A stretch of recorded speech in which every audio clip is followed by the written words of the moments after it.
चंद्रयान-3 से मिले डेटा से इस बात की पुष्टि हो रही है कि चंद्रमा रहने योग्य है। वह भी जितना सोचा गया था उससे कहीं ज्यादा। चांद पर स्थायी इंसानी बस्ती बसाई जा सकती है। 23 अगस्त 2023 को चंद्रमा के दक्षिणी ध्रुव पर विक्रम लैंडर उतरा।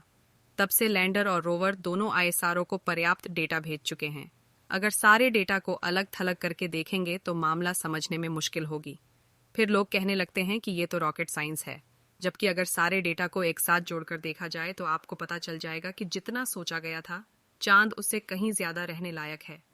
इस बात का सबसे बड़ा प्रमाण ये है कि जब लैंडर ने चांद की सतह के ऊपर और नीचे के तापमान का पता चला, ऊपर 50 से 70 डिग्री सेल्सियस तापमान था, जबकि सतह से 8 सेंटीमीटर नीचे तापमान माइनस में था।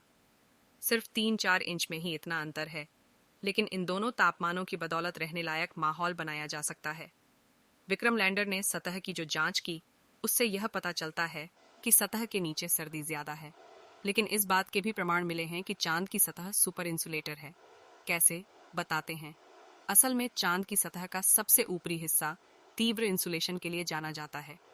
यहाँ पर तापमान रात में -140 से दिन में 113 डिग्री सेल्सियस तक जा सकता है, लेकिन जैसे जैसे 30 सेंटीमीटर या उससे नीचे जाएंगे तापमान स्थिर हो जाएगा। चंद्रमा पर कोई वायुमंडल नहीं है। सूरज की रोशनी से सीधा संपर्क है। इसके कुछ हिस्से दिन में 123 डिग्री सेल्सियस तक गर्म हो जाते हैं, जबकि सर्दियों में -233 डिग्री तक चला जाता है।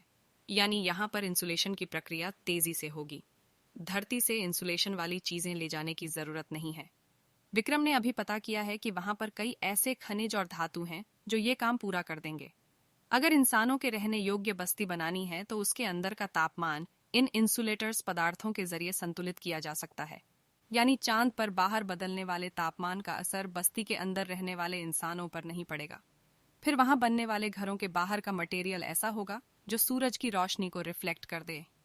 विक्रम लैंडर ने बताया है कि चांद की ऊपरी सतह की तुलना में नीचे की सतह पर तापमान में बड़ा अंतर हो सकता है, लेकिन सही तकनीक की बदौलत इस बदलाव का फायदा उठाया जा सकता है। साथ ही थर्मल प्रोसेस की मदद से चांद की सतह से ही कंस्ट्रक्शन मटेरियल बनाने का इस्तेमाल किया जा सकता है। प्रज्ञान रोवर के पेलोड ने भी बताया कि चांद की सतह पर ऑक्सीजन मौजूद है। इसके अलावा सल्फर, कैल्शियम, लोहा, टाइटेनियम, मैंगनीज और एल्यूमिनियम भी है। चांद की सतह पर ऑक्सीजन इल्मेनाइट के रूप में मौजूद है, यानी आप चांद की सतह पर बर्फ भी बना सकते हैं, लेकिन चांद पर हर जगह बर्फ मौजूद नहीं है।